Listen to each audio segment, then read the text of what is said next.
کتنے سال ہو گئے آپ کے ایجوکیشن؟ گورنمنٹ میں 24 سال پورے ہو گئے. ماشاء اللہ. تو آپ نے گورنمنٹ میں 24 سال ایجوکیشن میں گزارا ہے، تو آپ نے وہاں پہ کیا چیز انٹرسٹنگ پایا ابھی تک، مطلب دلچسپی کیا چیز لگی گورنمنٹ سیکٹر میں؟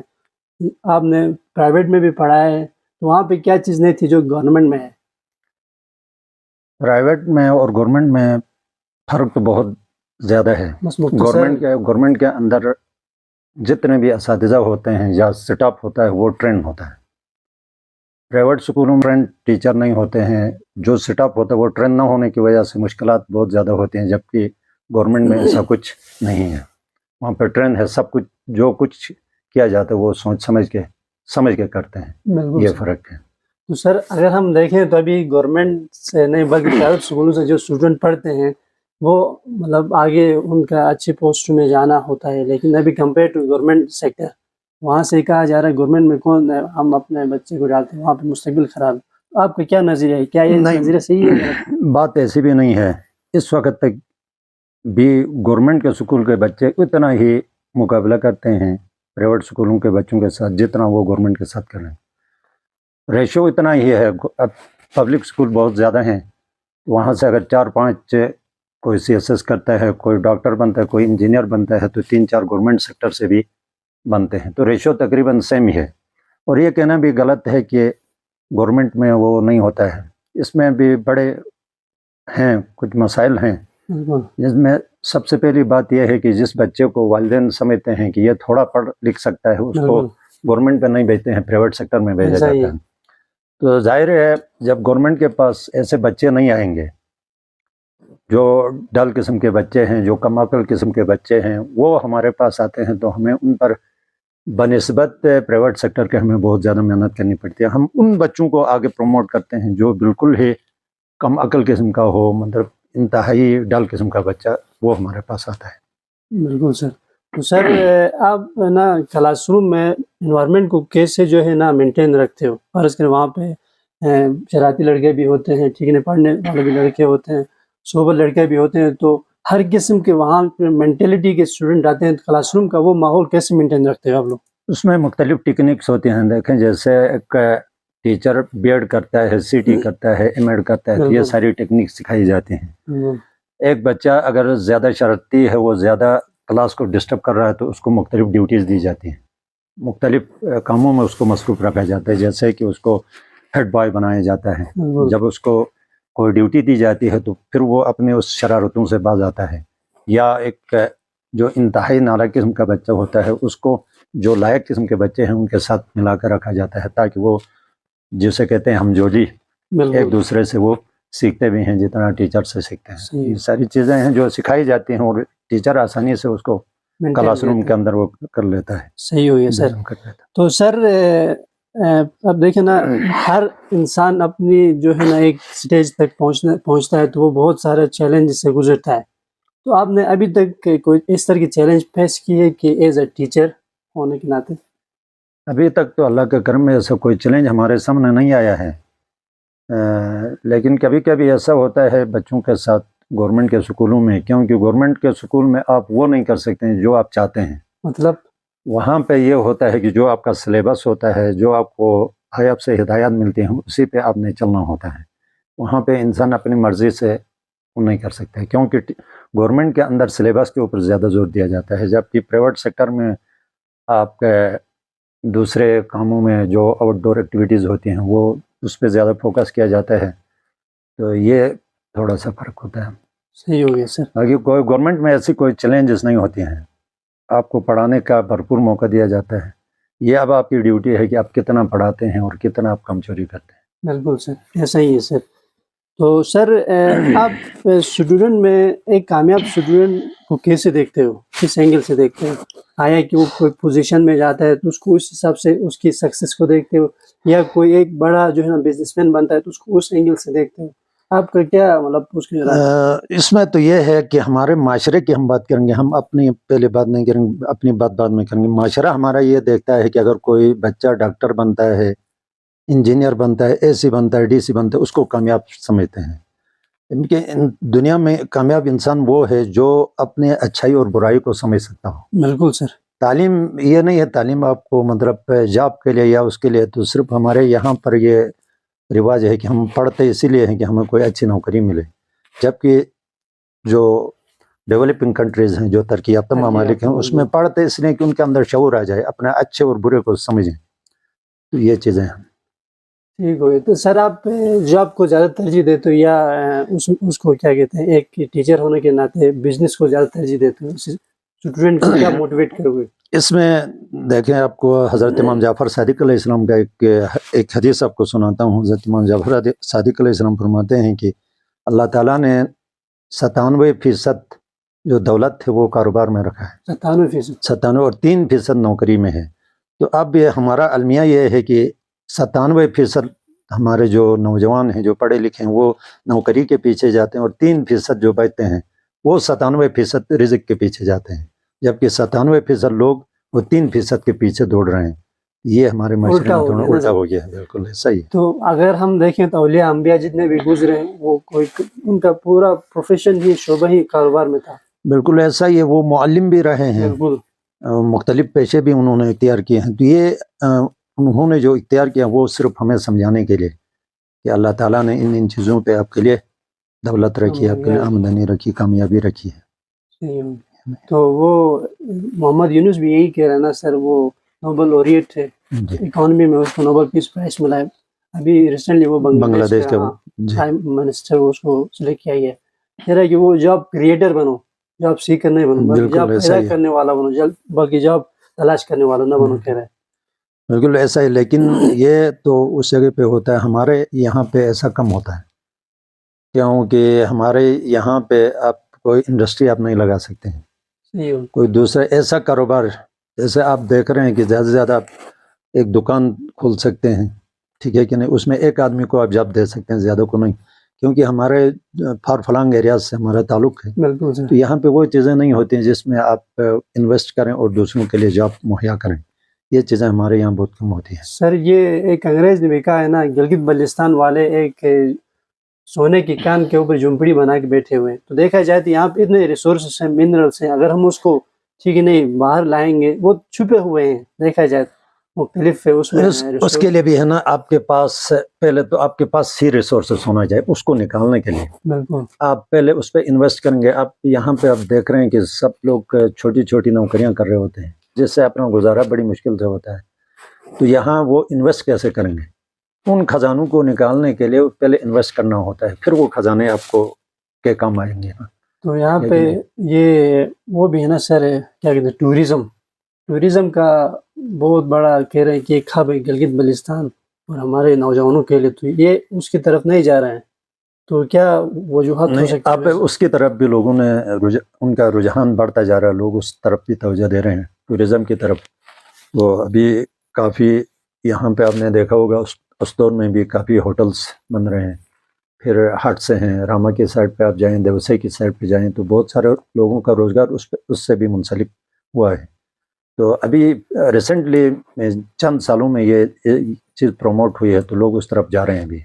تو سر یہ ابھی ہم نے یہ پھر ٹورزم کی بات کی، تو اس کے امپیکٹس کیا ہمارے انوائرمنٹ میں پڑ سکتے ہیں؟ ابھی فرض کریں یہاں پہ ہم ایک لمیٹڈ ایریا میں رہ رہے ہیں، جنگل بھی لمیٹڈ ہے، ایک چھوٹی سی جگہ سے یہاں پہ بہت سارے ٹورسٹ آئیں گے، دنیا کے لوگ آئیں گے، تو پھر یہاں کے لوکلس کے لیے مشکلات بھی نہیں وہ فیس کریں گے؟ نہیں، اس میں تو میرٹس ڈی میرٹس، خامیاں خوبیاں تو سب چیزوں میں ہوتی ہیں نا، ظاہر ہمارا اپنا ایک کلچر ہے، ہمارا ایک اپنا رسم و رواج ہے، اور خاص طور پر جو دیہاتی لوگ ہوتے ہیں وہ شہری کلچر کو اڈاپٹ کرنا پہ زیادہ ترجیح دیتے ہیں، تو اگر یہاں پہ اگر ڈون سے لوگ آتے ہیں تو ہمارا یہ جو کلچر ہے تھوڑا متاثر ہو رہا ہے، اس میں کوئی شک نہیں ہے۔ تو یہ چیزیں ہوتی ہیں، خوبیاں خامیاں ہر چیز میں ہوتی ہیں۔ بالکل ٹھیک ہو گیا سر۔ تو ابھی کچھ ہم نے ڈسکس کیا آپ کی ایجوکیشن کے ریلیٹڈ چیزیں، ابھی ہم دوسرا اس کی طرف جا رہے ہیں، پوائنٹ کی طرف، وہ ہے آپ ایک ماشاءاللہ سوشل ایکٹیوسٹ بھی ہو، سماجی ایک کارکن بھی ہو، بڑھ چڑھ کر چیزیں جو ہے نا اس میں حصہ لے لیتے ہو، تو کیا چیز نے آپ کو موٹیویٹ کیا سوشل ایکٹیوسٹ؟ ہم دوسرے ٹیچر بھی دیکھتے ہیں سر، وہ مطلب ایک اپنا ایک اسپیسیفک زون میں رہتے ہیں، سکول گھر پھر کوئی اکیڈمی، لیکن پھر آپ اس سے بھی ہٹ کے ایک سوشل آپ کا بہت بڑا نام ہے۔ اس میں یہ میری خوش قسمتی سمجھیں آپ کہ میں یہ ٹیچنگ کرنے سے پہلے یہ نرسنگ بھی کر چکا ہوں، بالکل ٹھیک ہے کہ نہیں ہے؟ ٹھیک تو میرے اندر وہ چیز بھی ہے، تو اگر لوگوں کو کسی کو تکلیف میں دیکھتا ہوں تو ان چیز کو حل کرنے کی میں کوشش کرتا ہوں. تو گاؤں لیول پر جتنے بھی مریض ہوتے ہیں دن کے وقت بالکل وہ مجھے بلائیں، رات کو بلائیں، میں ان کے اس پین کو کم کرنے کی کوشش کرتا ہوں. ساتھ ساتھ تھوڑا سا مذہبی رجحان بھی ہے، جس کی وجہ سے مذہبی کاموں میں بھی بڑھ چڑھ کر میں حصہ لیتا ہوں. کسی کے حادثات کی صورت میں کہ کہیں مذہبی کوئی مختلف ایونٹس ہوتے ہیں اس میں بھی میں اپنا کام کر لیتا ہوں. بالکل سر. تو آپ نے کہا کہ میں ایک ایز اے نرسنگ کا بھی میں نے ایک جو ہے نا ڈپلوما کیا ہوا ہے. ڈپلوما کیا ہے. تو کوئی بندہ رات 12-1 بجے جب آپ کے گھر میں آتا ہے، ٹھیک ہے، آپ کو بلاتا ہے کہ یہاں پہ کوئی پیشنٹ مریض ہے، وہ اس کے چیک اپ کے لیے آنا ہے، تو تب آپ کو وہ نہیں ہوتا ہے کہ اٹھ کے جانا اس ٹائم، مطلب کیا محسوس کرتے ہیں اس چیز کو میرا ایک چاچا ہے، اس سے آپ بھی جانتے ہیں، لیاقت استاد، بالکل اس سے میں نے متاثر ہو کے یہ چیز سیکھی تھی. اس کا کام یہ ہوتا تھا کہ ٹارچ اور اپنی لاٹھی وہ ہمیشہ اپنے سرانے کے ساتھ رکھتا تھا. جتنے بھی رات کے اگر 5 بجے آ جائیں، 4 بجے آئیں، 3 بجے آئیں، وہ بغیر کسی اس کے ان کے ساتھ ہوتا تھا. میں بھی ان سے متاثر تھا. تو آج آپ کو بھی پتہ ہے کہ اگر رات کے 3 بجے آ جائیں، 2 بجے آ جائیں، میں بغیر کسی اس کے لوگوں کی خدمت کر لیتا ہوں. یہ اللہ کا کرم ہے، میرا کوئی بڑا ہوا نہیں ہے اس میں. اللہ نے مجھے یہ توفیق دی ہے، میں اس پہ چل رہا ہوں. ٹھیک ہو گیا سر. تو آپ نا سر کتابوں کا بھی بہت شوق رکھتے ہو سر، ماشاء اللہ، پڑھنے کے مختلف دینی علوم ساتھ کہ آپ ایز اے ٹیچر ہیں. تو جو ہمارے آج کل کی جنریشن دیکھو کہ وہ کتابوں سے دور ہوتے جا رہے ہیں، کتاب پڑھنے کا ان کا رجحان کم ہوتا جا رہا ہے. صرف وہ اپنے آپ کو موٹیویٹ نہیں کرتے کتابیں پڑھ کے، زیادہ تر وہ اپنے ٹائم جو ہے وہ سوشل میڈیا میں گزارتے ہیں. تو ان نوجوانوں کے لیے آپ کوئی میسیج دو گے کہ جو اس طرح کے کام میں مصروف ہیں، اپنا قیمتی ایک زندگی کا ٹائم ضائع کر کے وہ کہیں دوسری طرف وہ جا رہے ہیں؟ جیسا آپ نے کہا نا کہ ابھی کتابوں کو چھوڑ کے سوشل میڈیا کی طرف لوگ آ گئے ہیں. بالکل. تو ہر فیلڈ میں قدرت نے چاشنی رکھی ہے. جو مزہ کتاب پڑھنے میں ہے وہ آپ کو موبائل دیکھنے میں نہیں ہے. بالکل. اور جو آپ موبائل دیکھ کے جو کچھ حاصل کر سکتے ہیں اس سے کہیں زیادہ کتاب سے حاصل کر لیتے ہیں. تو یہ ہماری بدقسمتی ہے کہ اب ہم نے کتابوں کو چھوڑا ہے اور سوشل میڈیا نے اس کی جگہ لے لی ہے. آدمی کیا کہتے ہیں، وہ آرام طلب ہوا ہے. اب انہوں نے کتابیں پڑھنا چھوڑ دیا. چھوٹا سا بھی مسئلہ ہوتا ہے تو وہ موبائل کے ذریعے اس کو حل کر لیتے ہیں، بنسبت کتاب دیکھ کے اس کو سیکھنے کے بجائے انہوں نے اسی سوشل میڈیا پر زیادہ انحصار کرنا شروع کیا ہے. یہ بڑی وجہ ہے. یہ موبائل اور انٹرنیٹ، یہ لیپ ٹاپ، ٹی وی، ان چیزوں نے بچوں کو، ہماری جو نوجوان نسل ہے اس کو کتابوں سے بہت دور کیا ہے. ابھی بھی میں آپ کو دکھا سکتا ہوں، میرے پاس اپنی چھوٹی سی لائبریری ہے، وہاں پہ کتابیں رکھی ہوئی ہیں. اس وقت بھی میں کتابیں پڑھ لیتا ہوں. جو کتابیں میرے پاس نہیں ہیں اس کو میں اپنے موبائل میں ڈاؤن لوڈ کر کے وہاں سے بھی استفادہ حاصل کر لیتا ہوں. تو میں ان کے لیے میسیج کیا دوں گی سر؟ تو میں نے کہا کہ جو آپ کتاب سے سیکھ سکتے ہیں وہ آپ کو موبائل یا انٹرنیٹ سے آپ اتنا کچھ سیکھ تو لیں گے، لیکن جو مزہ کتاب بینی میں ہے، کتاب پڑھنے میں ہے، وہ موبائل اور لیپ ٹاپ کے اندر نہیں ہے. اس لیے نوجوانوں کو میرا یہ پیغام ہے کہ وہ کتابوں کی طرف توجہ دیں، کتابوں کو پڑھنا، کتابوں سے محبت کریں. کتابوں سے محبت کریں تو انشاءاللہ وہ ایک کامیاب انسان بنیں گے، کامیاب سٹیزن اور کامیاب شہری بن سکیں. تو دیکھیں سر، ابھی جب سے یہ سوشل میڈیا اور انٹرنیٹ آ گیا تب سے اسٹوڈنٹس کے، خاص کر اسٹوڈنٹ جو اکیڈمی میں پڑھتے ہیں، ان کا جو ہے کنسنٹریشن، فوکس کم ہوتا جا رہا ہے. وہ ایک پیراگراف تو بلکہ ایک سینٹینس بھی صحیح سے نہیں لکھ سکتے ہیں. تو یہی وجہ ہے کہ سر وہ دن میں 10 سے 15 ہزار ریلز دیکھتے ہیں، شارٹ ویڈیوز دیکھتے ہیں، اس کی وجہ سے ان کا فوکس گرتا جا رہا ہے. تو آپ نے ان کو نہیں اس میں کچھ حد تک ہم بھی ملوث ہیں، جو ٹیچر حضرات ہیں، چاہے وہ پرائیویٹ سکول کا ہو یا گورنمنٹ سکول کا ہو. ابھی ہمارا جو فوکس ہے، ہماری جو ترجیح ہے، وہ ایک بچے کو ایک کریٹر بنانے کا نہیں ہے، ایک تخلیق کار بنانے کا نہیں ہے. اس کو ہم صرف یہ سوچتے ہیں کہ یہ زیادہ سے زیادہ نمبر کیسے حاصل کریں، اور نمبر حاصل کرنے کے لیے ہم نے کتاب بینی، کتاب کو پڑھنا، یہ سب کچھ مختصر کر دیا ہے سلیبس کی شکل میں، یا جو سوالات امتحانات میں آتے ہیں صرف اسی کی تیاری کی صورت میں. تو یہ چیزیں ہیں جس کی وجہ سے آج کل کے طالب علم جو ہے نا، جیسے کہ آپ نے کہا وہ ایک پیرا نہیں لکھ سکتے. جس وقت ہم پڑھتے تھے، حالانکہ اس وقت کا جو ٹیچر ہوتا تھا وہ خود میٹریکولیٹ ہوتا تھا. ایک مختصر سی تعلیمی قابلیت رکھنے کے باوجود وہ بچوں پہ، اس کی کریٹیوٹی پہ بالکل ہمیں لکھواتے تھے. انگلش کے مضامین ہو، اردو کے مضامین ہو، درخواستیں ہوں، لیٹر رائٹنگ ہو، یہ سارے کچھ اس کی پریکٹس ہوتی تھی، جس کی وجہ سے ان کے اندر وہ تخلیقی صلاحیتیں بڑھتی تھیں. آج کل بچے کے اندر وہ چیز نہیں ہے. اب جا کے آپ میٹرک پاس بچے کو بھی کہیں کوئی درخواست لکھیں، وہ چھٹی کی درخواست سے ہٹ کر کوئی دوسری درخواست نہیں لکھ سکتے. یہی وجہ ہے کہ وہی اس کو ایگزام بیسڈ بچہ بنایا گیا ہے. اس کو ایک پڑھا لکھا بچے سے ہٹا کے اس کو صرف نمبر حاصل کرنے والا بچے کے طور پر اس کو لیا جاتا ہے.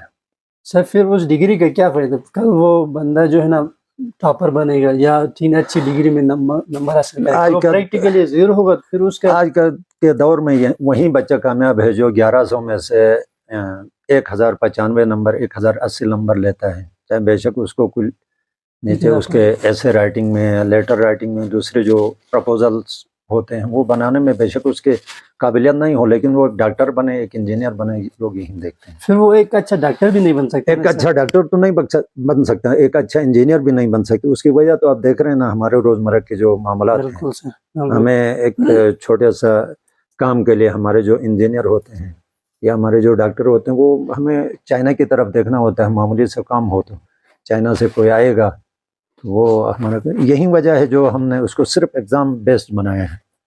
بات یہ مطلب رٹو طوطے بنائے ہیں. ہاں، بس یہ صرف نمبر گین کریں کسی بھی حالت میں. یہ تو سب پھر اس طرح کے مطلب ہم ایجوکیشن میں ایک اس طرح کلچر وہ دے دیتے ہیں، پرووائڈ کرتے ہیں، تو پھر ہم کس طرح کا مستقبل دیکھ رہے ہیں سر آگے؟ پھر ایسا بھی نہیں ہے، بہت سارے ایسے سکول بھی ہیں جو بچوں کو یہ ساری چیزیں سامنے رکھ کے اس کو پروموٹ کرتے ہیں، آگے لے جاتے ہیں. آپ پرڈون پہ جائیں تو یہ چیزیں اچھے سے اچھے سکول بھی ہیں، اور اس میں محنتی اساتذہ بھی ہیں. اور لوگوں کو یہ ضروری بھی نہیں ہے کہ سب کو آپ صرف ایگزام بیسڈ بناتے ہیں. بالکل یہ ضروری بھی نہیں ہے. اچھے ادارے بھی ہیں جہاں پہ بچوں پہ اس طرف بھی توجہ دی جاتی ہے کہ وہ خود اپنے طور پر کچھ کر سکیں. سر اسی وجہ سے تو آج دنیا میں خاص کر پاکستانی ہم نہ کوئی سائنسدان نکال سکتے ہیں، نہ کوئی فلاسفر نکال سکتے ہیں، نہ کوئی آرٹسٹ نکال سکتے ہیں، نہ کوئی نوبل laureate نکال سکتے ہیں. صرف ہمارے پاس صرف دو ہی وہ نوبل پیس یا نوبل laureate ہیں، ڈاکٹر عبدالسلام اور جو ہے نا ملالہ یوسفزئی. تو ابھی یورپین کنٹریز کو دیکھو، چائنیز کنٹریز کو دیکھو، یا ایون انڈیا ہمارا جو ہے ایک بائی رہا ایک ٹائم میں، ایک ہی کنٹری کا تھا، ابھی وہ سپریٹ ہوئے. وہاں کے بھی اتنے بڑے انٹلیکچوئلس نکل رہے ہیں دنیا کے لیے، جو ہے نا ایک بڑے ان کا نام ہے.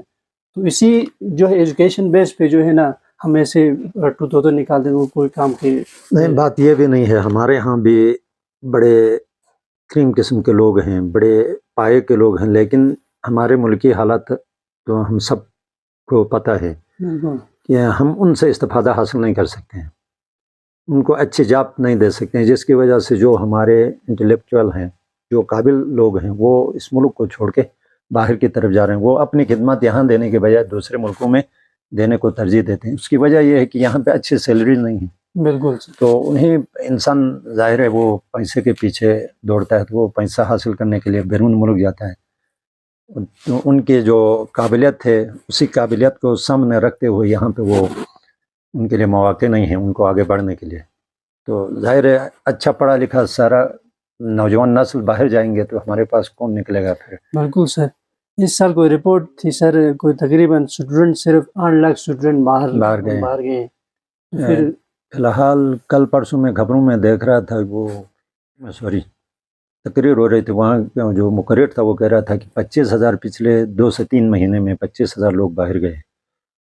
تو ہمارے ملک کے حالات اس وقت کچھ اچھے نہیں ہیں، جس کی وجہ سے جو اچھے لوگ ہیں، جو پڑھے لکھے ہیں، وہ ملک میں رہنے کے بجائے باہر جانے کو زیادہ ترجیح دیتے ہیں. بالکل، کیونکہ باہر ایک اچھی سیلری ہوتی ہے، وہاں پہ ان کے لیے اچھا آگے بڑھنے کے لیے ان کے لیے پاس بہت سارے مواقع ہوتے ہیں. بالکل سر، صحیح ہوئی.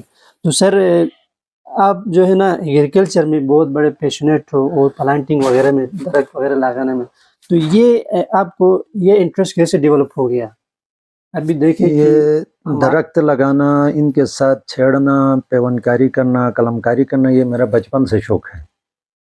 تو اسی بچپن سے تو میں آپ پہ جو کہتے ہیں نا ہابی، یہ جو میرا مشغلہ ہے، یہ شروع دن سے جب میں پڑھ رہا تھا اس وقت سے یہ ہے کہ میں پودوں کے ساتھ میری محبت ہے، اور ان کے ساتھ میرا جب بھی فارغ ہوتا ہوں میں اپنا ٹائم پودوں کو دیتا ہوں، ان کے ساتھ بیٹھنا، ان کے ساتھ جا کے ان کے ساتھ پیوندکاری کرنا، ان کی خدمت کرنا، اس میں بڑا دل خوش ہوتا ہے، دل کو سکون ملتا ہے۔ یہ اس وجہ سے سکون قلب کے لیے یہ کام کیا جاتا ہے۔ مطلب آپ جب اپنی نرسری میں جاتے ہو یا اپنا باغ میں جاتے ہو دل خوش ہوتا ہے اندر؟ بالکل، اس سے ایک سکون ملتا ہے۔ انسان نیچر کے جتنے قریب جاتا ہے انسان، پھر ہم تو ہیں ہی نیچر کے قریب، لیکن اس کے علاوہ بھی آپ جن چیزوں سے آپ کو محبت ہو، جن چیزوں کے ساتھ آپ کا لگاؤ ہو، اس کے قریب جاتے ہیں تو آپ کو دلی سکون ملتا ہے۔ تو انسان جو کچھ کرتا ہے وہ سکون کے لیے ہی کرتا ہے، تو میں اس لیے یہ پودوں کے ساتھ میرا تعلق اسی وجہ سے ہے۔ صحیح سر، تو آپ اپنے اسٹوڈنٹ کو بھی یہ میسیج وغیرہ یہ مطلب ان کو تعلیم دیتے ہو کہ ایگریکلچر کے بارے میں، درختوں کے پلانٹنگ کے بارے میں؟ ظاہر ہے وہ تو ہمارے پاس سلیبس میں بھی ہوتا ہے، اور سالانہ ہمارے پاس شجرکاری کا دن بھی منایا جاتا ہے ہر اسکول میں، پورے جی بی میں، پورا پاکستان میں۔ تو جب یہ دن منائے جاتے ہیں اس کا مقصد یہی ہوتا ہے کہ بچوں کو اس کی طرف راغب کرنا، اس کے اہمیت سے ان کو آگاہ کرنا ہوتا ہے۔ تو یہ جو ڈیفارسٹریشن ہے اس کے بارے میں بھی ہمارے نصاب کے اندر یہ ہوتا ہے، تو ہم بچوں کو اکثر جن کا یہ سبجیکٹ ہوتا ہے وہ ان کو اسی طرف مائل کرنے کی کوشش کرتے ہیں۔ چونکہ میں خود بھی لسانیات کا ٹیچر ہوں، میں نے ایم اے اردو میں کیا ہے، تو ہمارے ہاں یہ چیزیں ہوتی ہیں، میں بچوں کو اکثر اس کی طرف مائل کرنے کی کوشش کرتا ہوں۔ تو ہمارے یہاں بچے اکثر تقریباً بچے اس طرف مائل بھی ہیں اور اس پہ کام بھی کر رہے ہیں۔ بہت اچھا سر۔ تو آپ دیکھیں نا سر، ہم یہ ایک UN کی رپورٹ بھی ہے سر، ہر ملک میں تقریباً جو فارسٹ ہو یا درخت وغیرہ وہ 25% ہونا مسٹ ہے، 25% سر کنٹری کے اندر، لیکن پاکستان میں 4 سمتھنگ ہے، اور گلگت بلتستان میں ابھی آپ دیکھ رہے ہیں سر آبادی اتنی تیزی سے بڑھ رہی ہے، ساتھ ساتھ ریسورسز کم ہوتے جا رہے ہیں، تو ہم جو نیچرل ریسورس ہیں درخت وغیرہ ہے پھر ان کا سوئل ایروژن کرتے ہیں، پھر ہم ایک کس جانب جا رہے ہیں سر؟ آپ اس کو کس اس نظر سے دیکھ رہے ہو؟ تو یہ چیزیں خود آپ نے بھی مشاہدہ کیا ہوگا نا۔ بالکل سر، جب میں چھوٹا تھا تو جس جگہ پہ میں رہتا ہوں، میں اور آپ رہتے ہیں، بالکل سر، یہاں پہ 4 سے 5 فٹ تک برف پڑتی تھی۔ 4 سے 5 فٹ تک میں جب اسکول جاتا تھا اس وقت کی بات ہے۔ تو یہ 80 کی دہائی تقریباً 80 نہیں 2000 تک کی بات ہے، یہ 2003-4 تک کی بات ہے، اس وقت تک بھی اتنی برف پڑتی تھی یہاں پہ۔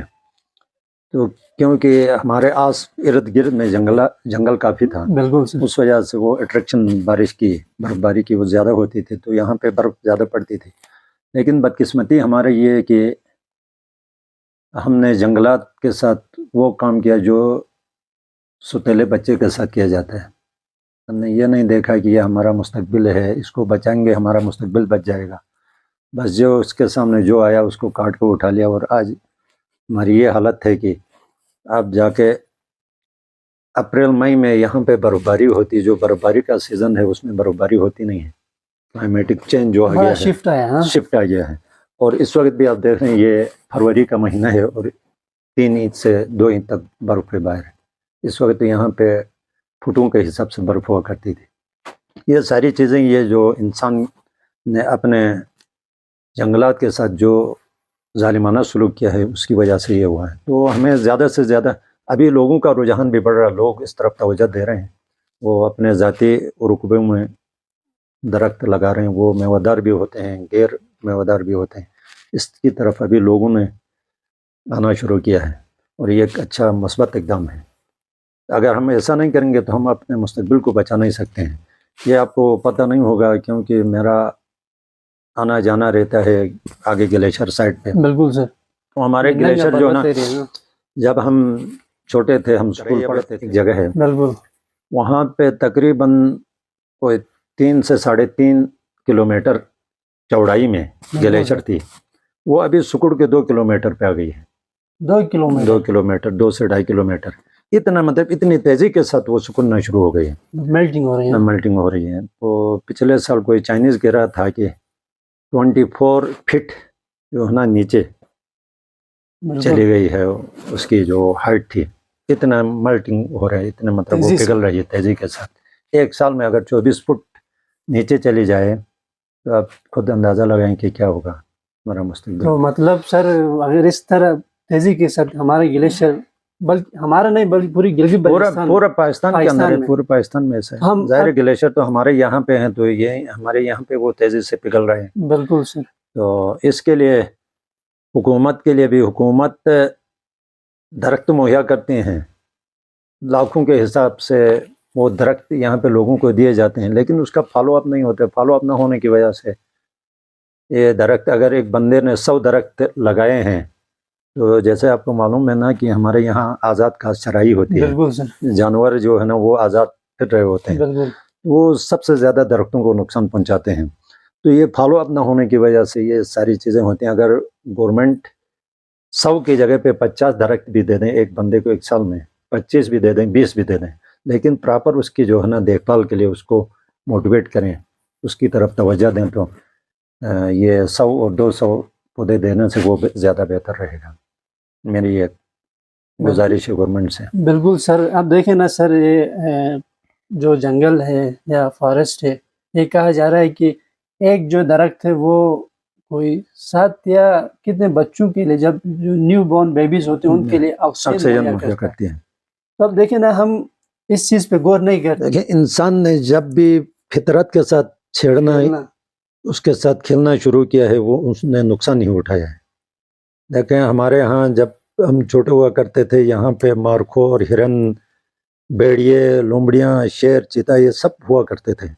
ان کے ہمیں نرل جاتے ہوئے بڑی دشواری بھی پیش آتی تھی، کئی دفعہ ان کے آمنا سامنا ہوتا تھا. آج کل تو ان کا جو مسکن تھا وہ ختم ہو گیا، ان کا ہیبیٹیٹ جو ہے نا وہ ابھی ہے ہی نہیں. وہ رہیں گے کہاں؟ ابھی تو وہ ناپید ہوتے جا رہے ہیں. یہ ساری چیزیں ہیں، بہت ساری اس میں. سر میرا ابو بھی یہی کہہ رہا ہے نا، جب ہم چھوٹے تھے تو درخت وہ شکل لانے کے لیے جاتے تھے، تقریباً کوئی 1 کلومیٹر بھی آگے نہیں جاتے تھے. 1 کلومیٹر تو آپ کے ابو سے میں چھوٹا ہوں، میں نہیں جاتا تھا. سے زیادہ بس آدھا کلومیٹر گئے آرام کے ساتھ، 10-15 منٹ میں لکڑ، خشک لکڑی ملتی تھی اس وقت. کتنی بڑا شیف تھا یہ نا سر. دیکھو اس کے بھی کئی وہ وجوہات ہیں. وہ وجوہات تھے، پہلے فوج کو یہ تلمیٹی وغیرہ نہیں ملتی تھی، یہ جنگلات تھی، کاٹ کر وہ جلا کے اپنے آپ کو گرم رکھتے تھے. بالکل. تو اس کی وجہ سے بھی بہت نقصان ہوا. پھر خود ہمارے لوگوں نے اس وجہ سے جو ہے نا غلط فائدہ اٹھایا، جس کی وجہ سے آج ہمارے جنگلات کا یہ حال ہے کہ وہ دیکھتے بھی نظر نہیں آتے ہیں کہیں پہ کوئی چیز. آپ نے گلیشیئرس کی بھی بات کی سر. اگر گلگت بلتستان کی گلیشیئرس کہا جا رہی ہے ہب ہے جو ڈاؤن سائڈ سٹی سائڈ کے لیے پاکستان کی، اگر خدا نہ کرے اگر یہ ڈیمینش ہو جائے، ختم ہو جائے، تو پھر یہ گلگت بلتستان پورا پاکستان ایک صحرا بن جائے گا.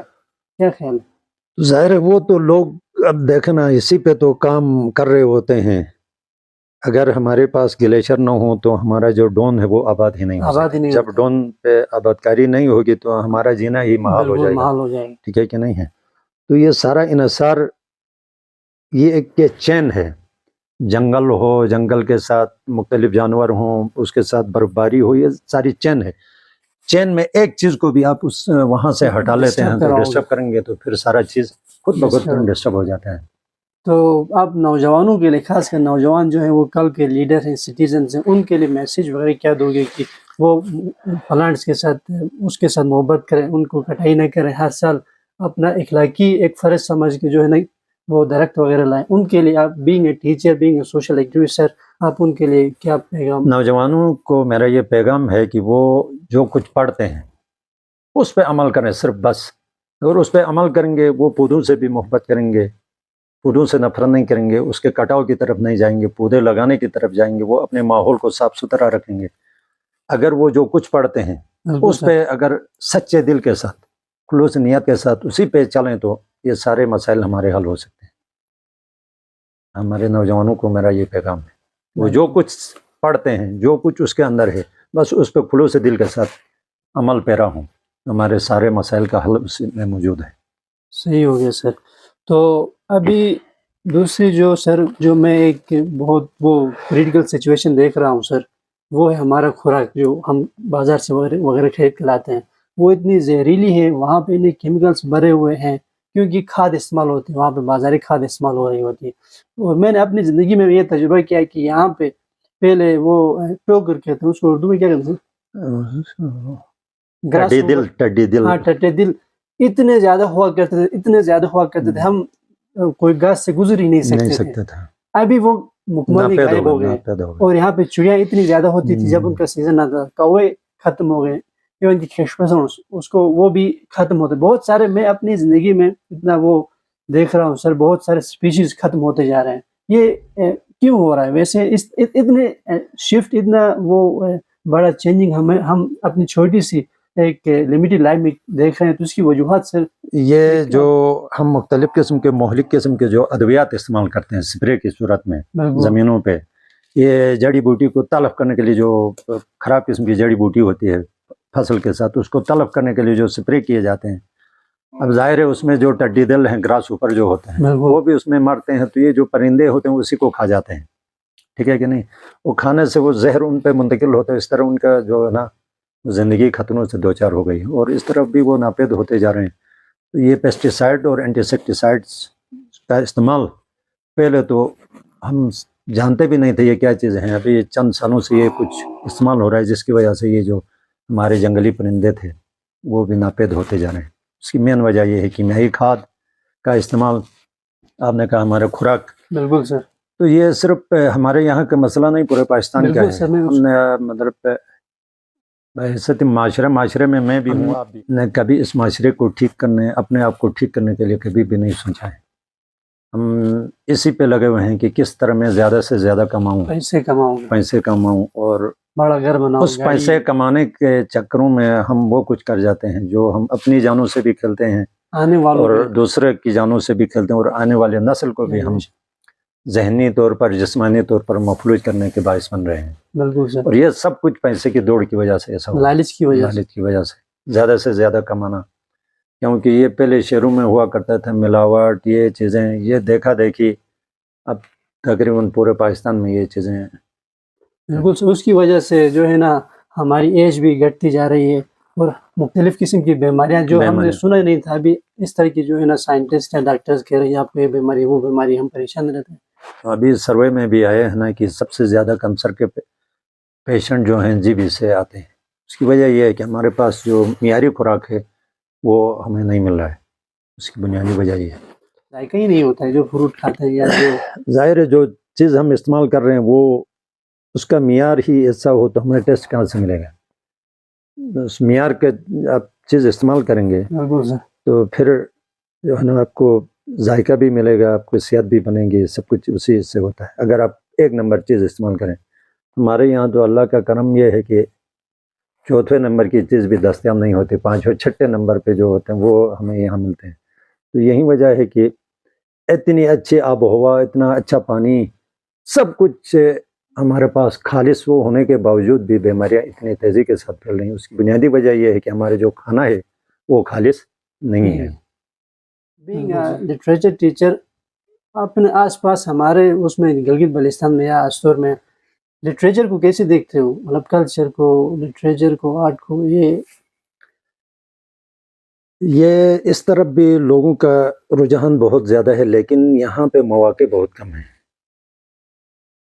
ایک آدمی کو آگے بڑھنے کے لیے نا ادب کے ساتھ لوگوں کا رجحان تو بہت زیادہ ہے، لیکن ان کو آگے بڑھنے کے مواقع نہیں ہیں، جس کی وجہ سے اس طرف توجہ نہ ہونے کے برابر ہے.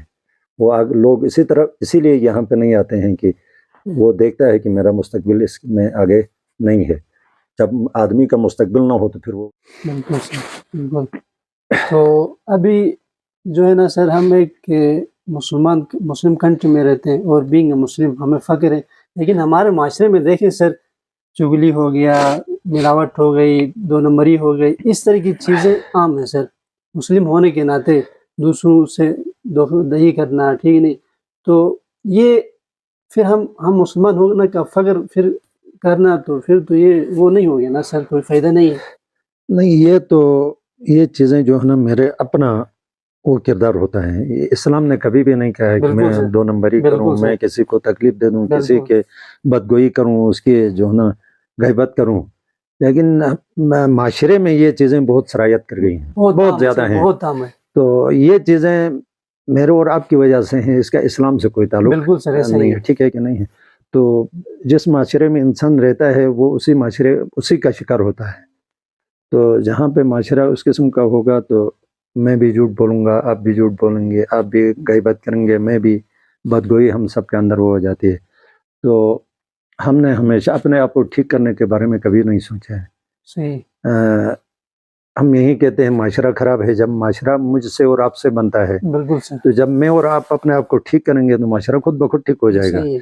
لیکن ہم دوش معاشرے کو دیتے ہیں، اپنے آپ کو ٹھیک کرنے کی کوشش نہیں کرتے ہیں. اور یہ ساری خرابیاں اسی وجہ سے ہیں کہ انسان اپنے آپ کو، وہ ایک کہاوت ہے نا کہ انسان اپنی غلطیوں کے بارے میں جج بنتا ہے، دوسروں کی غلطیوں کے بارے میں وکیل بنتا ہے. تو ہم اپنی غلطیوں کو دیکھتے نہیں ہیں، اس کے لیے مختلف قسم کے وہ تراشتے ہیں کہ یہ ہو گیا وہ ہو گیا. اگر ہم اپنے آپ کو ٹھیک کریں، میں اپنے آپ کو ٹھیک کروں، آپ اپنے آپ کو ٹھیک کریں تو معاشرہ خود بخود ٹھیک ہو جائے گا. جب معاشرہ ٹھیک ہو جائے گا تو جتنے بھی برائیاں ہیں وہ خود بخود ختم ہو جائیں گی.